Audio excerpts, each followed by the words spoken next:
Ô Silva, dá uma chegada aqui, por favor. Ó, eu tô observando esse gancho, o suporte e o encaixe entre os dois.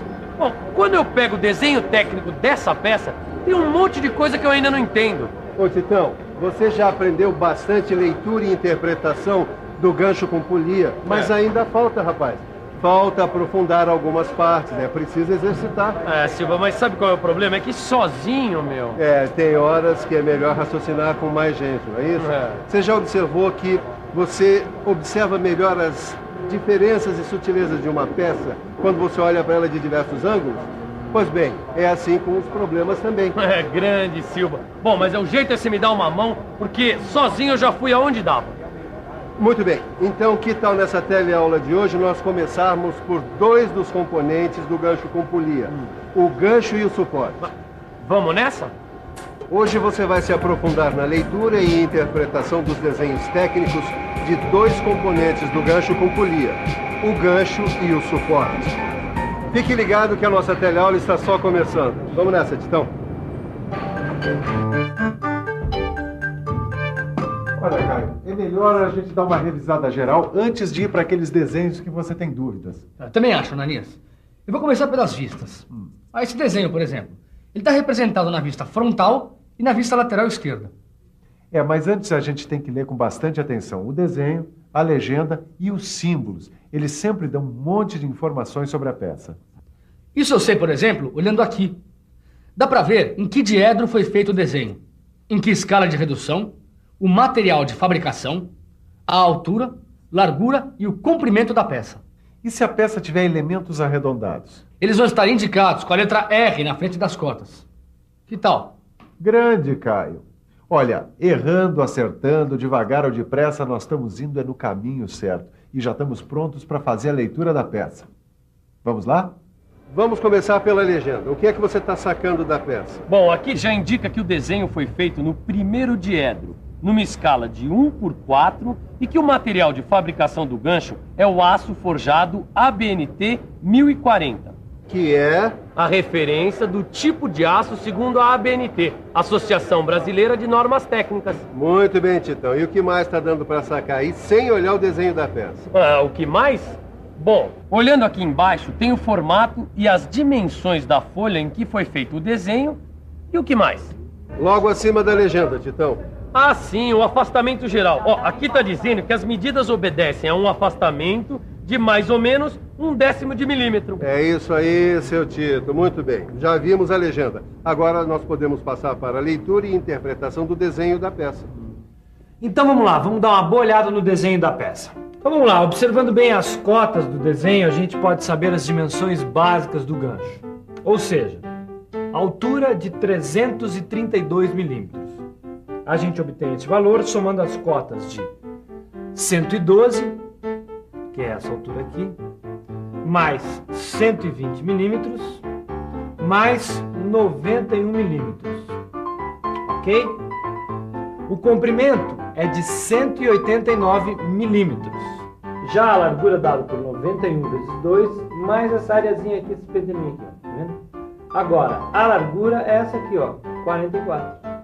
Bom, no desenho, se a gente vai observando com atenção, pouco a pouco a gente vai descobrindo todas as informações que caracterizam a peça. Olha, como esse símbolo aqui, por exemplo. Ele representa o acabamento geral do gancho. E nesse caso, esse símbolo significa que não há permissão de remover o material, com exceção de dois elementos indicados no desenho. As espigas de diâmetro 38 e M35. Observe que esta espiga de 38 milímetros de diâmetro tem uma indicação J6 ao lado. É que ela se ajusta ao furo do suporte e do rolamento. Este N9 aqui, olha, ele significa que a espiga tem acabamento da classe de rugosidade N9. Bom, o gancho a gente já viu. Agora falta ver o suporte. Então manda bala, né, Ananias? Dá uma olhada nesse desenho aqui. Você acha que consegue interpretar sozinho a legenda, as dimensões básicas da peça e o acabamento? Só tentando para saber, né? Eu acho que dá. E acho que dá para você também. Vamos lá? Então, olha essa figura com atenção, que é a representação do suporte do gancho. Esse desenho é o mesmo que está no seu livro. Então, Olhe a figura com atenção e responda as seguintes questões. Em que escala foi feito o desenho? Qual o diedro que ele está representado? Qual o material que será usado na fabricação da peça? Quais as medidas básicas da peça? E qual o símbolo que indica o acabamento da peça? Vamos lá? Espera aí que eu tô indo. Vai falando e mostrando de onde você tirou a resposta. Olha aqui, ó. Em que escala foi feito o desenho? Aqui, na escala de 1/5.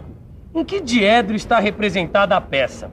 Aqui, no primeiro diedro. E o tipo de material que deve ser usado para fabricar a peça é o aço ABNT 6020 AF, aço fundido. Certo, mestre Silva? Certinho, Tito.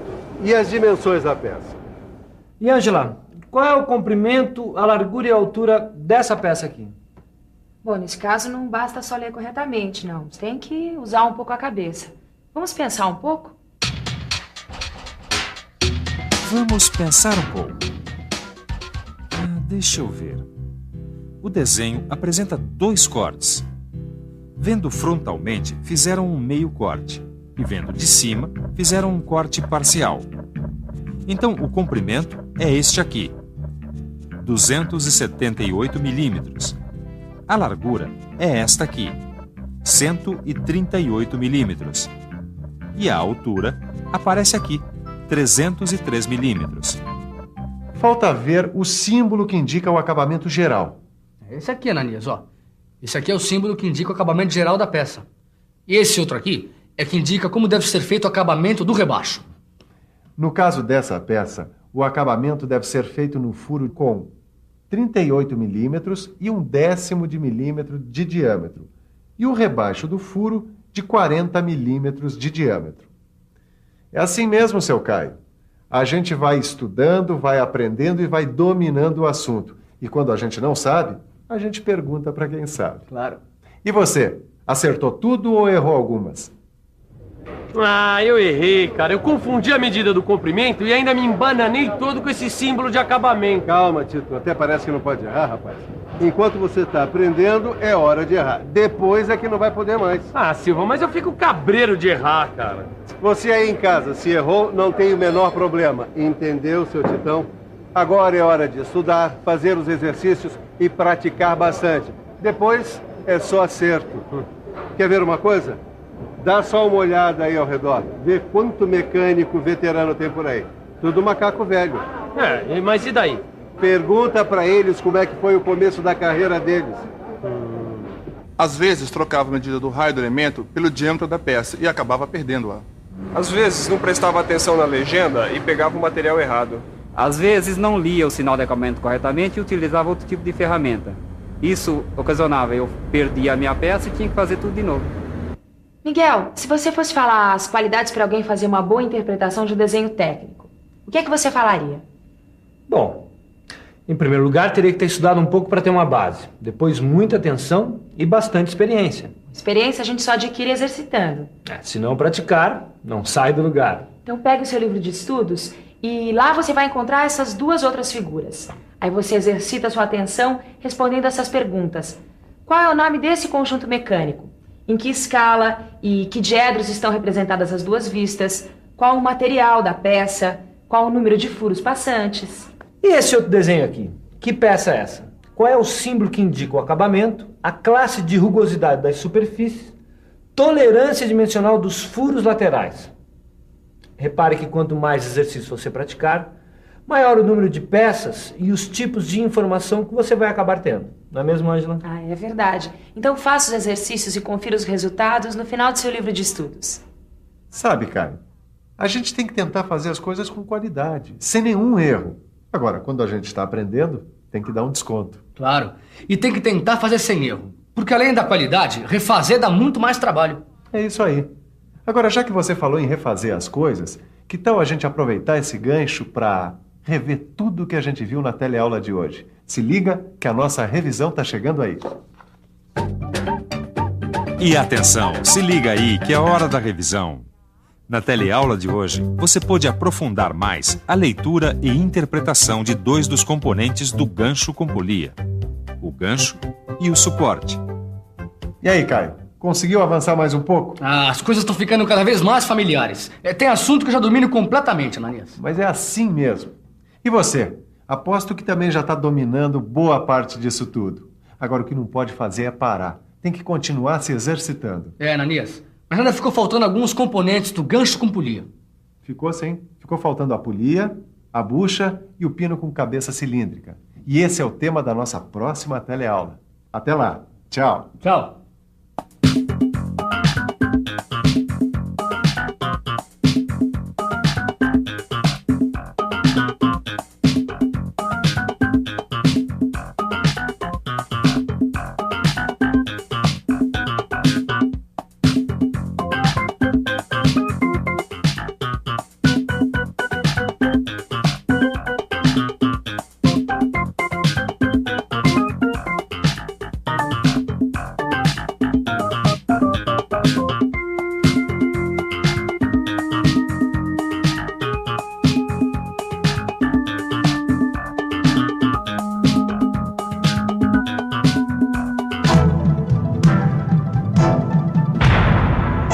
Telecurso 2000, um programa de educação do Sistema Fiesp e da Fundação Roberto Marinho.